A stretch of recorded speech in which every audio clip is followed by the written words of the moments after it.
नमस्कार दोस्तों, मैं doctor Piyush Ranjan sir Gangaram hospital नई दिल्ली में गैस्ट्रोएंटरोलॉजिस्ट हूँ। इस वीडियो में एक बहुत ही अनकॉमन बीमारी के बारे में बात करूंगा जो लिवर की बीमारी होती है, लेकिन इसका ट्रीटमेंट बड़ा स्पेसिफिक और डिफरेंट होता है। इस बीमारी को हम कहते हैं बर्ड-चियारी सिंड्रोम। बर्ड-चियारी सिंड्रोम का मतलब होता है कि इसमें जो लिवर के अंदर वेन्स, हिपैटिक वेन्स होती हैं या इंफीरियर वीना कावा जो लिवर के अंदर जा रही है, इसमें कहीं भी इन ब्लड वेसल्स में ब्लॉकेज है। देखिए, लिवर की जो वीनस ड्रेनेज होती है कि किसी भी ऑर्गन में आर्टरी ब्लड लाती है, वेन्स वहां से ब्लड ले जाती है। लिवर में वेन्स की डुअल सप्लाई होती है, यानी कि पोर्टल वेन इंटेस्टाइन से लिवर में ब्लड लाता है और हिपैटिक वेन्स इस ब्लड सप्लाई को लिवर के अंदर, जब ये ब्लड सप्लाई आती है, उसको वापस इंफीरियर वीना कावा में ड्रेन करता है। तो ये हिपैटिक वेन और इंफीरियर वीना कावा जो लिवर से ब्लड को वापस ले जा रहा है, इसके अलावा आर्टरी अलग है, hepatic artery. In hepatic veins 3 होती हैं और इंफीरियर वीना कावा जो खून की बड़ी नस है जो लिवर के थ्रू जब जाती है, उसमें ये वेन्स ड्रेन करती है। और ये वेन अल्टीमेटली जो सामान्य आपको ये जानकारी पता होगी कि ये जो अनप्यूरिफाइड ब्लड होता है ये वापस हार्ट में जाता है और हार्ट के जरिए फिर लंग्स में इसका प्यूरिफिकेशन होता है।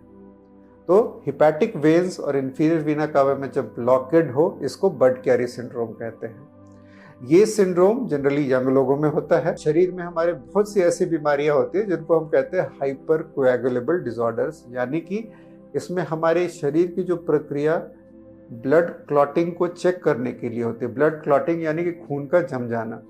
तो ब्लड क्लॉटिंग को चेक करने वाली बीमारियां जैसे कि protein C deficiency, protein S deficiency, और इसकी लिस्ट बड़ी लंबी है। ये एक 5-6 बीमारियां होती हैं जिनको हम हाइपर कोएगुलेबल डिसऑर्डर कहते हैं। 60 से 70% लोगों में ये चीज़ पाई जाती है। ऑकल्ट माइलोप्रोलिफरेटिव डिसऑर्डर, यानी कि कुछ ब्लड कैंसर्स होते हैं जो छुपे रूप में जो ऐसा कर सकते हैं।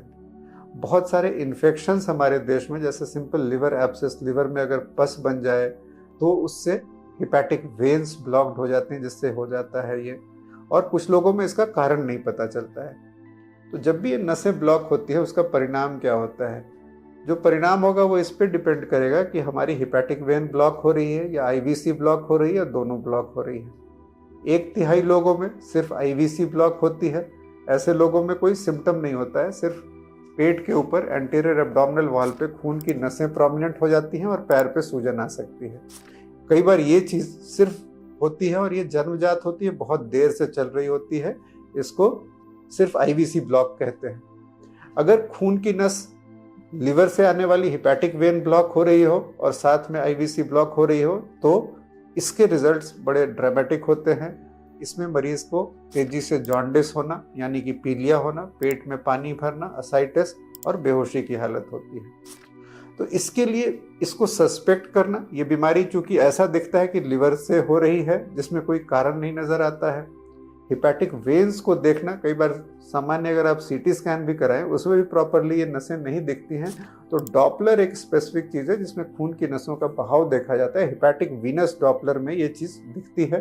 पेट का पानी अगर हम जांच करें तो उसमें कुछ चीज़ें होती हैं जो कि आपके डॉक्टर को इस चीज़ का सस्पेशन, हाई प्रोटीन हाई सैग असाइटिस जिसको हम कहते हैं, अगर वो हो तो वो बर्ड-चियारी सिंड्रोम को इंडिकेट करती है।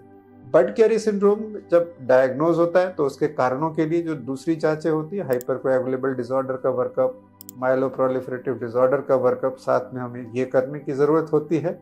और फिर इसमें ट्रीटमेंट की ज़रूरत आती है, जिसके लिए एक स्टेप वाइज अप्रोच हम इसके लिए लेते हैं कि खून पतला करने की दवाइयाँ दी जाए जिससे कि नसें शायद खुलें, और अगर उससे काम नहीं होता है तो ज़्यादातर मरीजों में हम इंटरवेंशन रेडियोलॉजी की हेल्प से इन नसों को खोलने की ज़रूरत करते हैं। जैसे हार्ट के लिए एंजियोग्राफी और एंजियोप्लास्टी होती है, उसी तरह से ये हिपैटिक वेन्स और आईवीसी को खोलने के लिए जो प्रक्रिया होती है, जिसमें कहाँ पे रुकावट है, कितनी रुकावट है, उसके अनुसार या तो हम सिर्फ बलून से डायलेट करके, जैसे एंजियोप्लास्टी या स्टेंटिंग, या एक प्रक्रिया होती है टिप्स।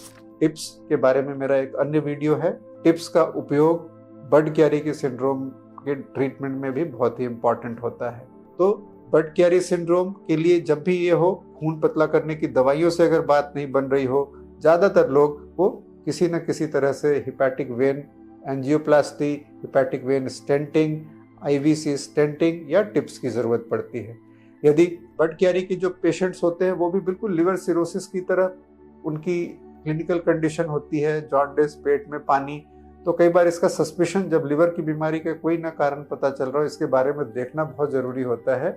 और उसके सस्पिशन, उसको कैसे हम सस्पेक्ट कर सकते हैं, उसके मैंने आपको पहले कारण बताए। और ये एज ए डॉक्टर हमारे लिए बहुत ही इंपॉर्टेंट कंडीशन है, क्योंकि इसका अच्छा इलाज पॉसिबल है जिसमें आप लिवर को ट्रांसप्लांट करने से बच सकते हैं। यदि लिवर में किसी भी तरह से इम्प्रूवमेंट नहीं आ रही हो, तब फिर तो लिवर ट्रांसप्लांट के सिवाय और कोई तरीका नहीं होता है। बड कैरी सिंड्रोम में लिवर ट्रांसप्लांट एक चैलेंजिंग सिचुएशन होती है, क्योंकि अगर वेन्स ब्लॉक्ड हो तो वेन्स का रिकंस्ट्रक्शन वो एक कठिन प्रक्रिया होती है, बट वो एडवांस सर्जिकल टेक्निक्स के जरिए की जा सकती है। तो बड कैरी सिंड्रोम एक तरह की जो असाइटिस और इसके साथ होती है अक्यूट बड कैरी सिंड्रोम, वो एक मेडिकल इमरजेंसी की तरह होती है हमारे लिए, जिसमें हम उसको क्विकली डायग्नोज करके जल्दी से उसकी हिपैटिक वेन स्टेंटिंग, और इसके बाद ज़्यादातर लोगों को जो बहुत ही इंपॉर्टेंट चीज़ है खून पतला करने की दवाइयाँ यानी कि एंटी कोएगुलेशन पे रखना होता है, जिसके लिए डॉक्टर के अलावा आपकी भी बड़ी जिम्मेवारी है कि उन दवाइयों को रेगुलरली लें, ब्लीडिंग कॉम्प्लिकेशंस के लिए अपने आप को मॉनिटर करें, और कुछ ब्लड के टेस्ट अगर बताया जाए तो उसको करें। आजकल ऐसी भी दवाइयाँ अवेलेबल है जिनको डायरेक्टली एक्टिंग ओरल एंटीकोएगुलेंट्स, डोएक्स कहते हैं, तो उसमें ब्लड टेस्ट की ज़रूरत नहीं होती, तो एक तरह की सुविधा है, क्योंकि ब्लीडिंग का कॉम्प्लिकेशन। और जब भी ये स्टेंट डाले जाते हैं उसका भी फॉलोअप ज़रूरी होता है, क्योंकि ये स्टेंट ब्लॉक भी हो सकते हैं भविष्य में, तो जिस तरह से बताया जाए आप उसको फॉलो करें। तो बड कैरी सिंड्रोम एक बहुत ही अनकॉमन बीमारी है, बट इसका इलाज काफ़ी अलग होता है सामान्य बीमारियों से, और इसके में बिना लिवर ट्रांसप्लांट के अगर टाइमली इंटरवेंशन किया जाए तो इससे लिवर की पूरी तरह से रिकवर करने की संभावना होती है। इस वीडियो में दी गई जानकारी अगर आपको अच्छी लगे तो अपने फैमिली मेंबर्स और अपने फ्रेंड्स से इसको ज़रूर शेयर करें। धन्यवाद।